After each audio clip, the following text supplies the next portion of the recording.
Hi, this is vlog 2, my update on the global learning project for TE 150.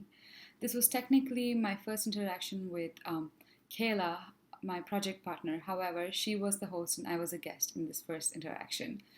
For our interaction, we met at Spare Time, a bowling alley and arcade here in East Lansing. Uh, the environment was pretty accommodating and happy, so I was quite at ease when I walked in. We decided to bowl for a while before we got into the big conversation stuff. The healthy competition and the general joie de vivre of the interaction was very infectious. I didn't recall bowling being this much fun.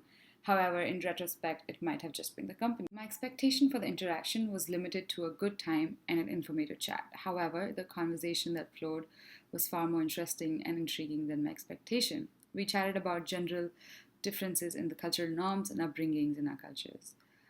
We talked about how impossible it is to categorize India or US in a single culture as they are such vast, big countries with varied people, topography, and traditions. Me saying I'm an Indian or her saying that she is an American does not do justice to the definition of culture. A quote that struck me was, while you can say one thing about either of the countries or cultures, the opposite is just as true. A particular instance I'd like to say more about is a conversation we had about siblings. I've recently learned that it was customary for all family members to buy presents for each other as opposed to one gift per person. For my project partner, growing up with younger siblings meant her getting them gifts as well. She told me how she has to anticipate what they would like and what she thinks would be an appropriate gift item for them and what they would love. While there isn't a real parallel for anything like that in my childhood, I did grow up with a younger sister who looked up to me. As an older sibling, I would always think twice about lending her my clothes, my toys, or anything for that matter. I always thought she's probably going to either break it, lose it, or worse, look better in it than I did. I think it was interesting to see how we were both different about relationship with our siblings, but not about the ultimate love and affection we have for them.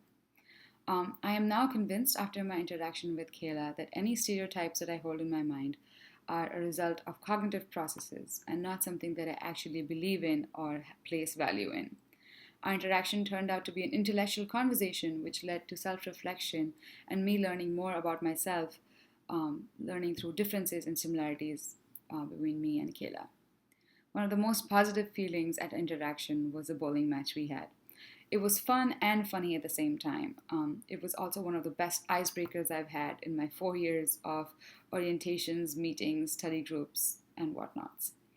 In all honesty, I cannot remember who won, but I do remember that I had a lucky strike. And at some point, I did lead and Kayla caught up, but I have no clue how the match ended. And I think that says a lot about my experience with this interaction. It was not the details that I took away from our time together, but the big picture of a good time and a good conversation and learning.